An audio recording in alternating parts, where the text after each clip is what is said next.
You got promoted. You're making more money than ever before. Congratulations. But what if I told you that your 30s, the decade you're finally making pretty good money, is exactly when most people destroy their chances of actually building real wealth? I work with six-figure entrepreneurs and families daily, and I can tell you, the money mistakes that kill your wealth are not obvious. They're the sneaky ones that feel totally normal. And today I'm going to share the biggest wealth stealers that might be killing your financial future. Okay, before I forget, I just created this automation blueprint guide, which is like the first step for most of my clients to take before going through the whole coaching process. This gives a background on my entire methodology. And so you can check that out in the link in the description below. Click it and let me know what you think. You got the promotion, you got the raise, the new job, maybe the big commission check. And what's the first thing you do? Upgrade your lifestyle. Better car, better clothes, better everything. This is lifestyle inflation. It's the number one wealth killer I see for my clients in their 30s. Let me explain why it's so dangerous. When your spending increases at the same rate as your income, you're basically running in place financially. You might be making $30,000, maybe even $100,000 more than you did 5 years ago, but if you're spending it all or more, your net worth isn't growing. I remember working in the finance industry, which means I had to dress up a lot more. Suddenly, you need suits, nice shoes, the whole package. You feel the pressure to look the part, to show that you've made it. Now, marketing expert Neil Patel actually did a very fascinating experiment where he spent a lot of money, I think over $100,000 on new, very expensive clothes to find out that made him an extra $750,000 that year. Why? Because people equate success with expensive stuff and trustworthiness. The difference is Neil could actually afford this. Most people in their 30s are probably just putting it all on a credit card. And I see this all the time. I had a recent client, maybe a decade older than me, works in the medical industry, but makes $170,000, something like that. But he's got these 2 Tesla payments and it's like eating up so much of his positive cash flow. He's not like spending extravagantly necessarily in other areas, but I think it's like $1,400 a month, maybe more, that he's spending just to get to and from work effectively. And so very normal for people to do, but it's like a massive wealth killer. When you hit your 30s, you feel like you've earned this right to splurge finally. Work hard, you deserve some nice things, right? Makes sense. And sure, you obviously deserve some of the fruits of your labor, but there's a critical difference between I can finally afford the things I've always wanted and I can finally afford the minimum payments on the things I've always wanted. One can build wealth, the other absolutely destroys it.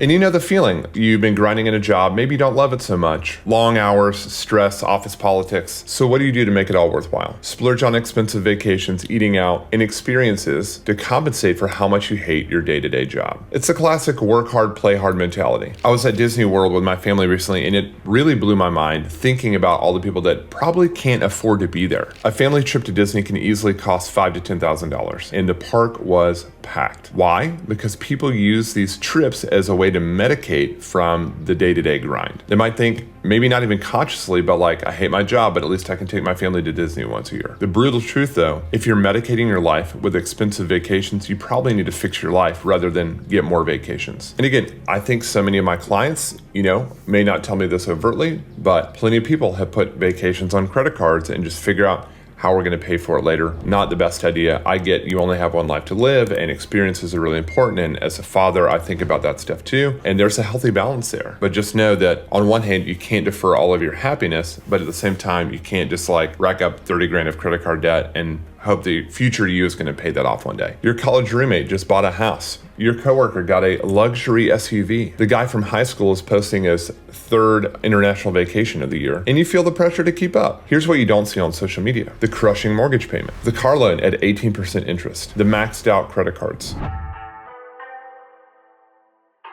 I hear this all the time from clients in their 30s. I'll worry about retirement later. I want to enjoy the money now while I'm young. But the math is brutal. Let me break this down simply. If you start with $500 a month at age 25 and invest it, keep doing this until 65, get about an 8% return every year, that's $1.7 million. It's like a snowball that keeps getting bigger because of compound interest. If you wait until 35, that same $500 a month only grows to about $680,000. Think about it. The problem is your long-term thinking isn't actually fully developed developed until like age 25. And in your 30s feel like prime time. You're healthy, energetic, finally making some good money. Retirement seems really far away. But your 30s are when you need to get aggressive with investments because you still have 30 plus years of life ahead of you before retirement. Again, I've got plenty of clients that fall into this category. One that comes to mind, husband and wife who keep things kind of separate financially. He takes care of most of the bills and the day-to-day stuff.